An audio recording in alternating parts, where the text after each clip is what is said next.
The live TV, सच सबसे आगे।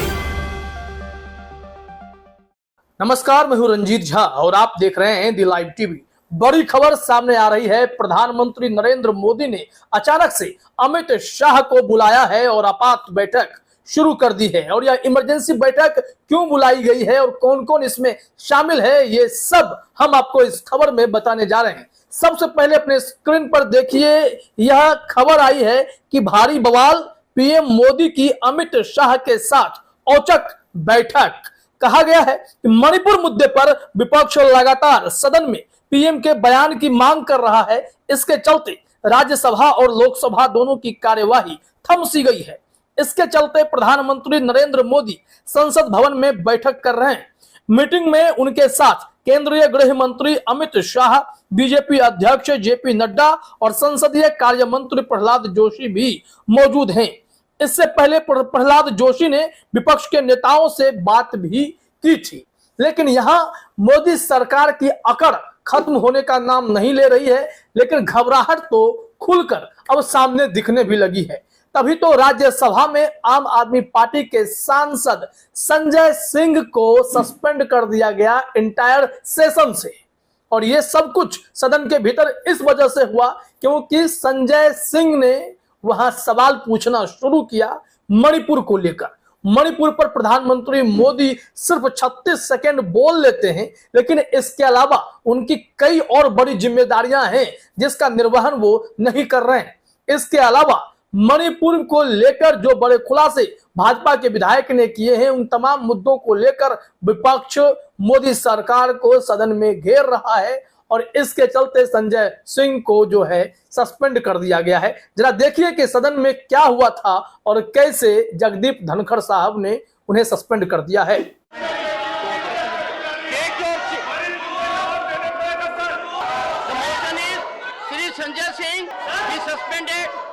for the entire duration of this session for having repeatedly violated directive of the chair.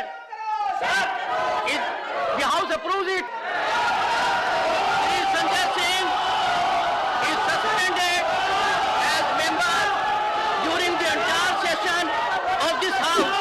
तो सुना आपने किस तरीके से पूरे सदन से सहमति लेकर संजय सिंह को सस्पेंड कर दिया गया। लेकिन यह एक और कदम है विपक्ष की आवाज को खामोश कर देने की। यहां सदन से सांसदों को सस्पेंड कर दिया जाता है तो कभी किसी की सांसदी छीन ली जाती है। मणिपुर पर तीखे सवाल ना हो, सरकार तो एक कोई ठोस कदम उठा नहीं रही, लेकिन विपक्ष अगर उन्हें घेरने की कोशिश कर रहा है तो उन्हें खामोश करने की भी कोशिश हो रही है। आपने देखा कि जगदीप धनखड़ ने क्या किया, क्या निर्देश दिया, क्या आदेश करके सदन को उन्होंने स्थगित कर दिया है। अब यहां पर गौर करने वाली बात यह है कि ठीक ऐसे ही जब गौतम अडानी का मामला हिंडनबर्ग ने एक्सपोज किया था तो उस वक्त विपक्ष ने बहुत ही ताकतवर तरीके से प्रधानमंत्री मोदी और पूरी भाजपा को घेरने की कोशिश की। सदन में खूब सवाल उठे, तीखे तीखे सवाल उठे। राहुल गांधी ने बोला तो उनके साथ क्या सलूक हुआ आप जानते हैं कि 4 साल पुराना केस खुला, फास्ट ट्रैक हुआ और जजमेंट आया। राहुल गांधी उसके बाद सांसद नहीं रहे। सदन में अब वो अपनी बात रख नहीं पाते हैं। इसको लेकर भी सुप्रीम कोर्ट में याचिका है, लेकिन सरकार की घबराहट साफ तौर पर दिखाई पड़ रही है। संजय सिंह को सस्पेंड कर देने का मामला हो, अडानी मामले पर राहुल गांधी को साइड कर देने की जो साजिश रची गई वो मामला हो, इन सब के बावजूद मोदी सरकार जो यह आपात बैठक बुला रही है, इससे साफ होता है कि कहीं ना कहीं भारतीय जनता पार्टी अब बैकफुट पर है। तभी तो सदन के भीतर और सदन के बाहर भी विपक्ष इतना जोरदार प्रदर्शन मणिपुर को लेकर कर रहा है। इसमें आप देखिए जरा अपने स्क्रीन पर कि कैसे मल्लिकार्जुन खड़गे के नेतृत्व में पूरा विपक्ष सामने आकर प्रदर्शन कर रहा है और खड़गे साहब क्या कुछ बयान दे रहे हैं इस वीडियो में, जरा आप सुनिए। On the door of the parliament, you speak. Therefore, we are requesting the chairman of Rajya Sabha and also Speaker of Lok Sabha that he should come in the house and make a statement that what is the real situation in Manipur और क्या चल रहा है हम दुनिया को बता देंगे यहाँ सदन के ओर से, लेकिन प्राइम मिनिस्टर अंदर नहीं आ रहे, ऑफिस में बैठते हैं, सुनते हैं। तो सुना आपने, इस वीडियो को शेयर करते हुए कांग्रेस ने एक ट्वीट भी किया है कि प्रधानमंत्री जी मणिपुर पर दोनों सदन में बयान जारी करें, यही हमारी मांग है।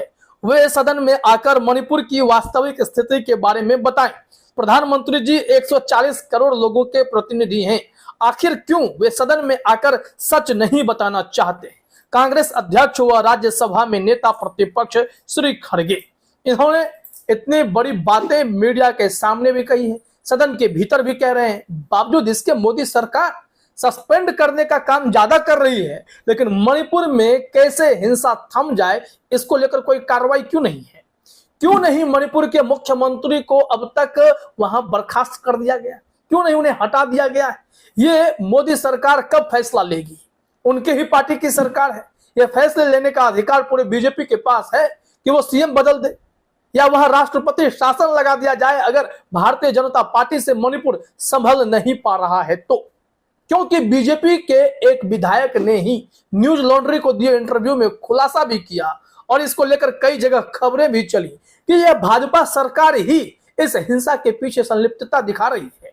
क्योंकि बीजेपी सरकार पर ही उन्होंने आरोप लगाया कि मुख्यमंत्री मूक दर्शक बने हुए हैं, वो कुछ कर नहीं रहे हैं। प्रॉब्लम यहां पर राजनीति को लेकर ही है। उन्होंने कहा कि हम लोग प्रधानमंत्री से मिलने के लिए दिल्ली पहुंचे रहे, डेरा डाले रहे, लेकिन मोदी जी हमसे नहीं मिले, वो अमेरिका चले गए। उनका कहना था कि हम आज भी इसी इंतजार में हैं कि हमारे डेलीगेशन से प्रधानमंत्री मोदी मुलाकात करें और हम उन्हें अपनी समस्या बताना चाहते हैं कि कुकी और मैतेई समुदाय के बीच इस तरीके से बवेला क्यों मचा हुआ है, और अगर हिंसा हो रही है तो मैतेई समुदाय वहां इतना ताकतवर होकर कुकी समुदाय पर जुल्म क्यों कर रहा है? आपने करण थापर वाला एक इंटरव्यू देखा होगा, उसमें प्रमोद सिंह नाम के मणिपुर के ही एक नेता ने कहा है कि हम लोग कुकी समुदाय को खत्म कर देंगे।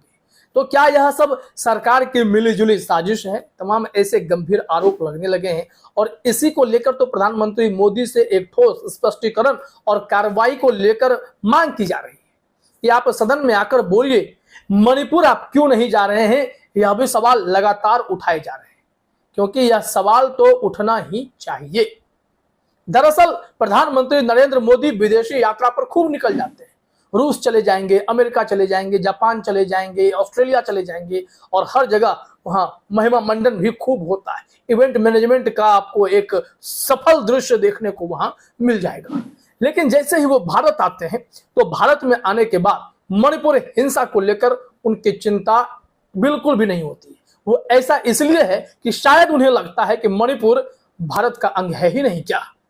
अगर मणिपुर भारत का ही हिस्सा है तो प्रधानमंत्री मोदी जी और आपके ही वहां पर सरकार है, टोटल कहें तो डबल इंजन की सरकार है। इन सब के बावजूद मणिपुर में हिंसा अगर हो रही है तो सबसे बड़ी जवाबदेही प्रधानमंत्री मोदी की होगी, क्योंकि उनके नेतृत्व में पूरा देश चल रहा है। अगर यहां पर सामुदायिक हिंसा होंगे या फिर दो धर्म विशेष को लड़वा दिया जाएगा तो देश में शांति, भाईचारा और एकता की बात कैसे करेंगे? हमारे देश जिस संस्कृति के लिए जाना जाता है वो संस्कृति ही कुचल दी जाएगी, हमारे संवैधानिक मूल्यों को ही खराब कर दिया जाएगा, लोकतंत्र ही नहीं रहेगा। तो फिर ऐसी सरकार का क्या काम जो इस तरीके से देश में आंख मूंदे बैठे रहे और लोगों को अपने हाल पर छोड़ दे। महिलाओं के इतने विभत्स वीडियो जो सामने आए उसको देखने के बाद मोदी जी को पीड़ा तो हुई, लेकिन 79 दिनों बाद हुई। तभी तो टेलीग्राफ अखबार ने कहा था कि मगरमच्छ के आंसू जो हैं वो यहां दिखाई पड़ रहे हैं और 79 दिन लग गए दर्द और शर्म को 56 इंच की मोटी चमड़ी को भेदने में। ऐसे हेडलाइन टेलीग्राफ ही लिख सकते हैं, क्योंकि इस वक्त में दौर गोदी मीडिया का है और गोदी मीडिया वाले पूरी कोशिश करते हैं कि कैसे मोदी सरकार का महिमा मंडन किया जा सके।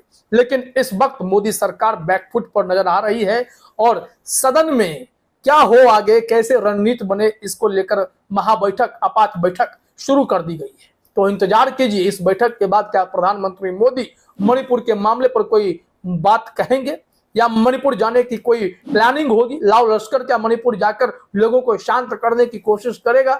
तमाम चीजों पर नजर बनी हुई है। जो भी अपडेट आएंगे हम आपके साथ साझा जरूर करेंगे। फिलहाल इस वीडियो में इतना ही। आप सभी का हमसे जुड़ने के लिए बहुत बहुत धन्यवाद। द लाइव टीवी, सच सबसे आगे।